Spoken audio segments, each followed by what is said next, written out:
virtual currency system that's been gathering a lot of attention recently, and I thought I would do a series of videos where I really dive into the innards of Bitcoin and explain how it works in detail. And my plan for this first video in this series is to describe some of those mechanics at a high level. And then what I'll do in subsequent videos is dive a bit deeper into all of the underlying aspects that I touched upon within this first video. And my hope is that by the end of this video series, you'll know not only what a Bitcoin is, but you'll also understand the mechanics of how transactions are initiated. You'll see how verification occurs for those transactions, and you'll also learn what it means for someone to really engage in a process known as Bitcoin mining. That may be a term that you've heard if you've had any interest in Bitcoin recently. Now, I do want to point out also that the Bitcoin scheme is fairly involved. It requires some time to really cover all of the relevant details, and to me, the best way to really wrap your head around a scheme like Bitcoin is to really suspend belief for a bit and get exposed to all of these relevant details. Now, you'll undoubtedly have a lot of questions along the way, but my hope is that by the end of this video series, all of the relevant stones will have been overturned and your questions will have been appropriately answered, but it might take some time to get there, okay? And in part, that's because I'll try to describe things in a way that's sensible, and that might involve leaving some details out until I can explain enough pieces of the scheme and then adding those details in as I go along so that you're not inundated with too many minor points and nuances along the way, but you get a feel for the overall system as I go through things. So with that, let me go ahead and just dive right in. And first of all, I do want to point out that Bitcoin has been described really as a decentralized currency because there's no real central bank or entity that's involved in generating or transacting Bitcoins. And in fact, what happens in the context of a Bitcoin is that all of the transactions really require what's known as a peer-to-peer network, a network of just individual hosts that essentially collectively agree on different aspects of how the protocol is implemented and used, okay? And then Bitcoin itself is also referred to sometimes as a cryptocurrency. And by a cryptocurrency, I mean that we use a lot of cryptographic techniques in order to facilitate or to really enable Bitcoin transactions to take place. And I'll do separate videos on some of these techniques, but just take it at face value right now that it's decentralized and is a type of cryptocurrency. Now, I also want to point out that the term Bitcoin itself can in fact be a bit confusing. And in many ways, Bitcoin transactions don't really resemble traditional coin transactions so much as they represent really entries in some type of a global ledger. And by that I mean that let's say you have a transaction taking place, and let's say the transaction is taking place within or among two parties, and we'll call them Alice and Bob, which are traditional names that are used in many cryptographic protocols to describe the parties involved. And imagine that Alice wants to transfer, or really wants to assign, a certain number of Bitcoins that she possesses over to Bob, okay? And you can think of this transaction really as an entry in a ledger of some sort, okay? And I also want to point out before proceeding that even though I've used terms like Alice and Bob, what I really mean in the context of Bitcoin is not the actual identities in the physical sense, but really that Alice and Bob are identities in the Bitcoin system. And these identities are just, in actual implementation, are just collections of numbers that do not have to be tied with Alice and Bob's real world identities. So in that capacity, you can think of Bitcoin identities really as effectively being pseudonyms, okay, rather than real names. And the idea is that Bitcoin then becomes more of a pseudonymous protocol where people are addressed by their pseudonyms, and that provides some level of privacy to users who want to transact using the Bitcoin system, okay? Now, in a transaction between Alice and Bob, what Alice will basically do is specify a few different numbers. She has to specify how many Bitcoins she wants to allocate to Bob. So let's say Alice started off with 50 Bitcoins of her own. She might decide that she wants to give, let's say, 30 of these Bitcoins over to Bob, okay? And let's say she wants to have some number of Bitcoins returned back to her. So you have to specify, or Alice has to specify rather, how much change she's going to get. So in this case, let's say her change is going to be 18 Bitcoins for herself. And then the remaining 2 Bitcoins are going to be a transaction fee.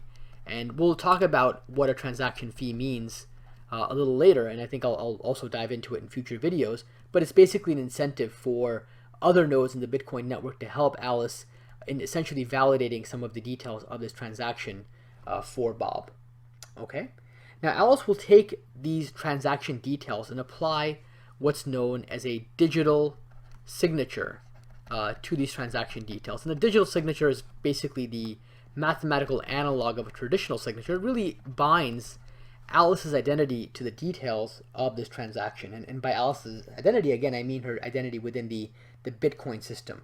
And this binding is really done in a cryptographically strong way. Okay?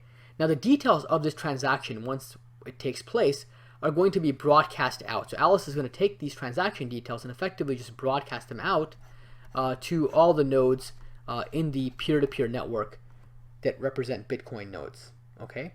Now Bob, when he receives information about this transaction, he receives it over the peer-to-peer network, he'll probably sanity check some parts of the transaction. For example, he might check that the numbers work out correctly, that Alice, let's say, started off with 50 Bitcoins and is not trying to transfer more than 50 Bitcoins to him, and so on and so forth. And he's going to have some mathematical assurance because of some of the cryptography involved that some of these claims are accurate, that Alice, let's say, has the Bitcoins that she's claimed to possess, and that she's expressed an interest to assign those Bitcoins to him.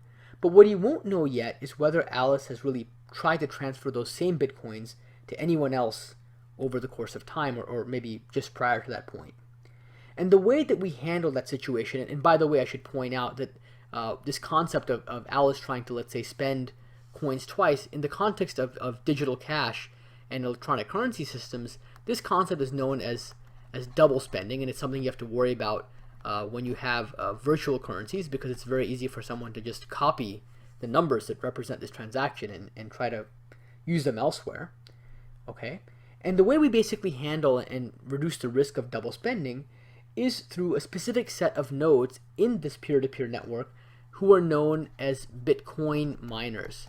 Okay, so you might have heard this term, Bitcoin miners. And the Bitcoin miners are basically specific individuals, specific nodes within this peer-to-peer network. And what they basically do is they take all of the transactions that they see, and remember, they're listening to all these transactions, not just Alice and Bob's, but other transactions that are taking place. And they'll take those transactions, and ultimately they will take those transactions and compile them into what's known as a transaction block. Okay, so it's basically a recording of all the previously unrecorded transactions. Okay, so if you think of a single transaction, let's say, as a ledger item, you could think of a transaction block as representing, let's say, an entire page in a ledger book. Okay, and these Bitcoin miners will also include in this block, in addition to all these unrecorded transactions, they will also include in this block a special transaction that's meant just for themselves, to basically reward themselves for the effort of doing this mining. Okay? Now, a transaction block will also contain an encoding of the previous transaction block. Okay, so there's going to be some level of continuity. And then Bitcoin miners will also include a specially crafted sequence of numbers associated with these transactions. And this sequence of numbers is known as a proof of work.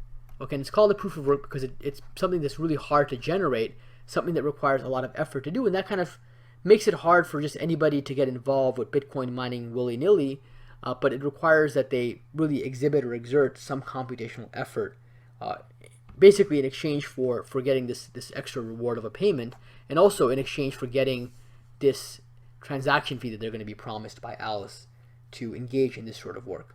Okay? And I'll talk about what proof of work protocols are in a separate video in more detail. Now, because each transaction block contains information about previous transaction, really what you end up having is not just a single block. You ultimately have what you can think of as a chain of transactions, and you can call this a transaction blockchain. Okay? And the idea is that as soon as a Bitcoin miner is able to construct a transaction blockchain containing all these unrecorded transactions and this proof of work, it'll broadcast the details of that chain out to all of the nodes, all the peers on that peer-to-peer network for Bitcoin. Okay? And then once the newly broadcast chain gets kind of verified and it meets the right properties, the nodes on the network are just going to go ahead and start using it, and they're going to start appending new transaction blocks to that chain. Okay? They're going to take anything that hasn't yet been processed and start incorporating it into the transaction chain that was broadcast out by the node who came up with the proof of work correctly. Okay? Now this transaction blockchain, really what we're going to be doing in the context of Bitcoin is the nodes are only going to consider the transaction blockchain that reflects the greatest amount of work to generate its contents. And again, there's this proof of work that I mentioned that is used to kind of determine or identify what work was involved in coming up with this transaction blockchain. Okay? And the one that's the longest is going to be considered sacrosanct within the Bitcoin system. And future miners are supposed to only work off of the chain that is the most work put into it. Now what's remarkable here is that this whole process is decentralized. There was no bank or no centrally trusted entity that was actually involved in the transaction. So hopefully this first video gave you a bit of a description, a flavor, if you will, for the high-level mechanics of the Bitcoin system. There are a lot of stones I have left unturned, and what I'll do in subsequent videos is start covering those details, and I'm sure you have a lot of questions, and hopefully the future videos will help answer some of those questions for you.